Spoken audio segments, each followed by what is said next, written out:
Most people try to change their life by forcing action. They just do it through willpower. They push harder, they do more, they hustle, they strive.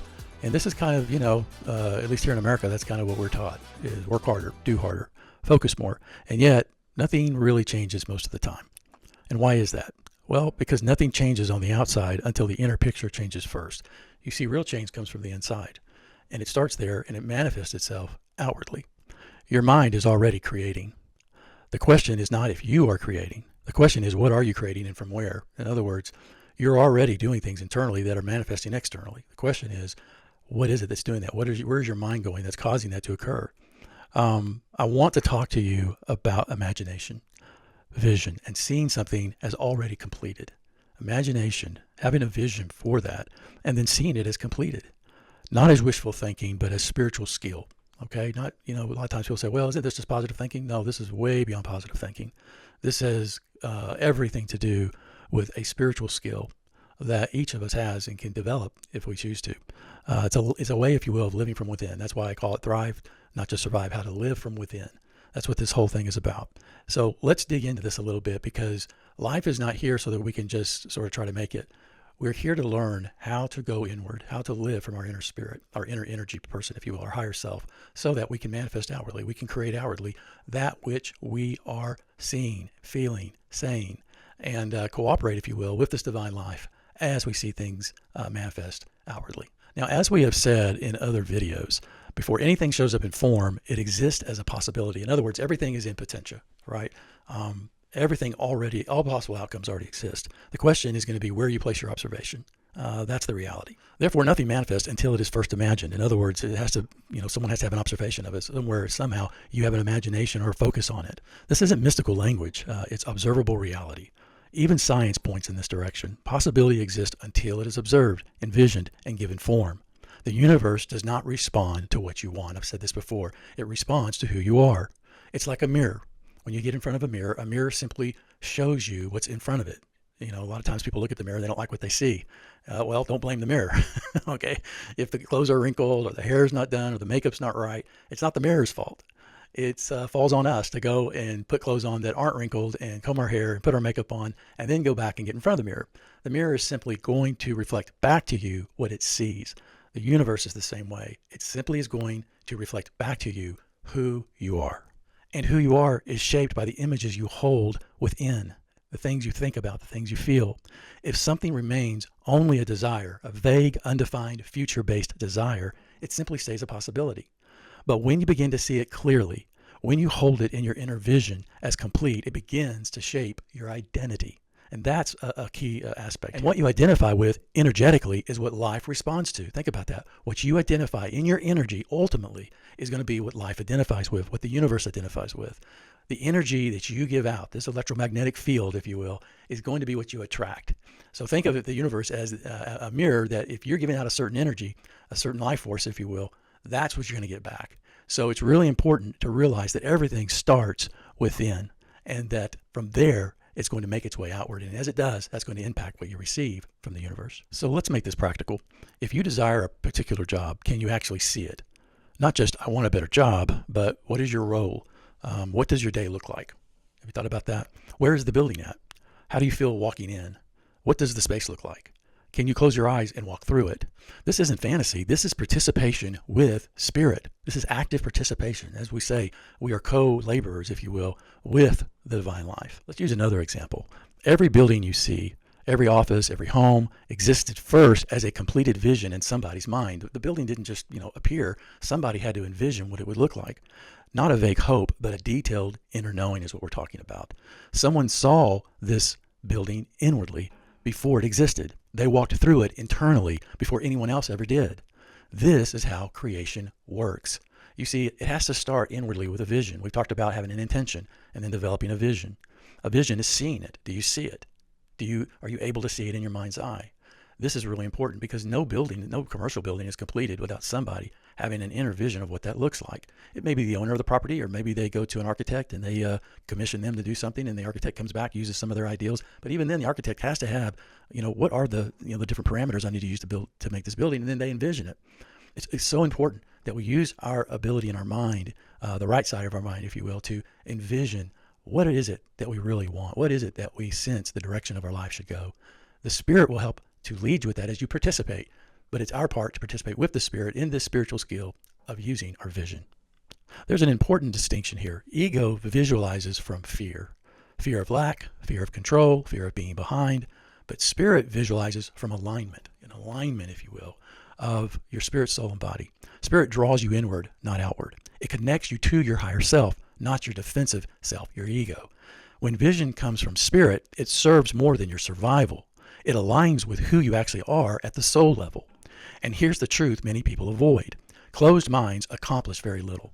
Think about that. If you have a closed mind, you're not going to accomplish very little, and it's going to be difficult for your soul and higher self to be in alignment. Many times we want to stay in the space where we're at, so we struggle to really have a vision of where we're going or what it is our life should be or what it is that we really want. But as the soul and spirit begin to become aligned, as we go inward, all right, especially through meditation, through living in the moment, living in the present moment, it becomes easier to begin to have a vision. And it is as we begin to have a vision by Spirit that we actually begin to have a direction. In other words, there begins to be alignment. A closed mind only sees what is, not what could be. In other words, a closed mind just looks around and goes, well, this is all I can see. I'm afraid of the future. I'm afraid of this other stuff. And I'm not going to do that because it can't see what potentially could be. But Spirit can show you that as you go inward. And they often resist vision, not because it's wrong, but because it unsettles their comfort. That's just really important. Many times when you share a vision, it unsettles people because it unsettles their comfort. They want to stay in their box. They want to stay where they're comfortable because that feels safe. They feel like they have control there. They feel like that's where they can be who they are. But the truth of the matter is it's just a closed mind. The closed mind comes because they don't want to be challenged. They don't want to have to get outside the comfort zone. They don't want to have to do something that's going to cause them a huge issue. This is really what we're talking about.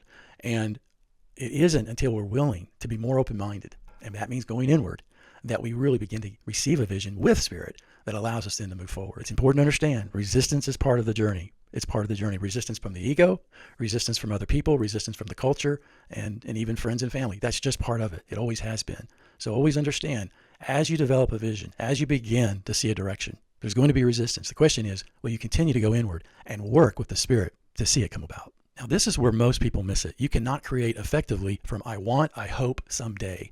You hear what I said? I want, I hope, someday. That's not going to work.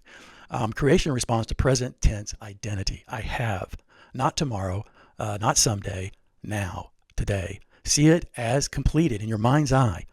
See yourself enjoying it. In other words, it's not just vision, but now it's imagination. You're beginning to take yourself and put yourself into the vision. You see yourself, if you will, in the job or in the house or in the car or in the relationship or with the friendship, whatever it may be that you're envisioning. See yourself living from it now as though you already have it, enjoying it now. That's very important. When you do this, gratitude then, this feeling of gratitude becomes more natural and it's not forced because you're seeing it, you're imagining it, you're using your imagination to do that.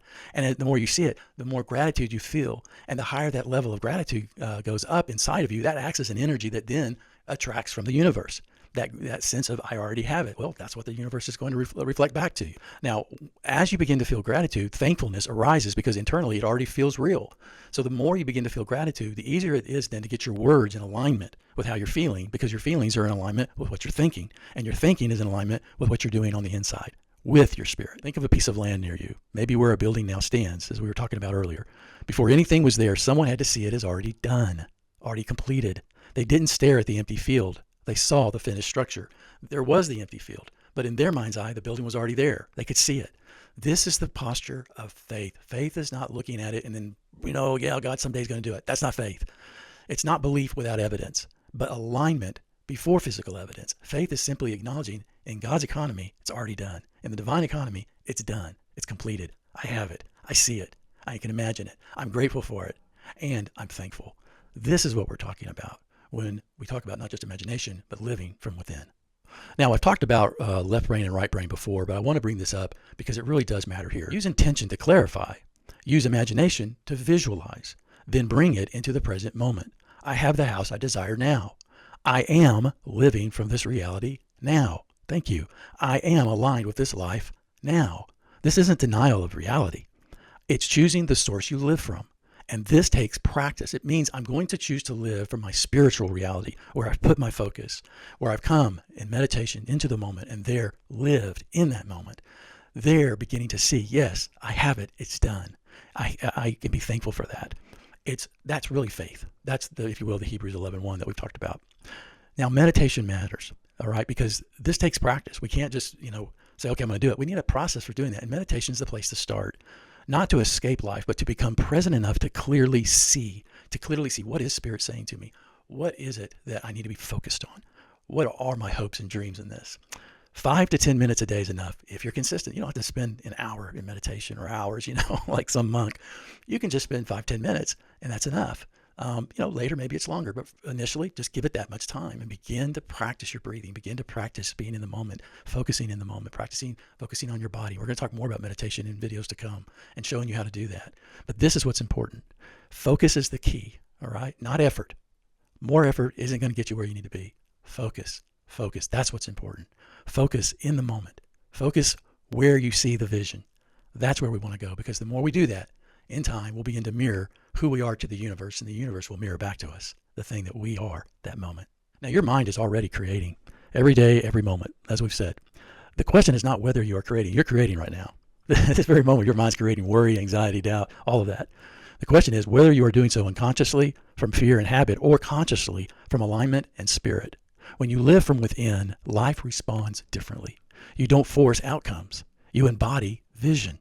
And from that place, things begin to move. They just happen naturally rather than being forced. Now, if this resonates with you, I encourage you to explore this more deeply in Thrive, Not Just Survive, How to Live From Within, my book. You can get that on Amazon. There's a code there that you can use your phone with, a QR code, gets you right to the website, and you can just order that. It's paperback, or you can get it in ebook or on audio. Some people like it on audio. It's available there. And if these teachings support you, your support helps us to continue this work. I encourage you to give to what we're doing, and to realize this, that what is happening at this moment by seeing this video is that your soul is crying out to live in the moment, to go inward, to align with your higher self, the spiritual being that you are, to begin to have an intention in alignment with spirit, with your higher self, to begin to have a vision, and in so doing to imagine not just yourself, but maybe others in that vision. And then as you see it so colorfully in complete form, you begin to feel gratitude, immense gratitude. And from that, you're able to say, thank you, I have it. Thank you, it's mine now. I'm so grateful I have this. Thank you. And then release that, if you will, to the divine life, to your higher self, and say, in the right time and in the right way, I will not only see this physically, but I'll get to really rejoice in it and say, thank you so much. I knew I already had it, but it's so cool to see it in physical form. I want that so bad for you. And so my hope is that you'll get the book. And here's the thing. This is for everyone, not just a few people. Everyone can do this, and that includes you. Until next time, stay present, stay aligned. And remember, what you see within shapes what appears outside of you without.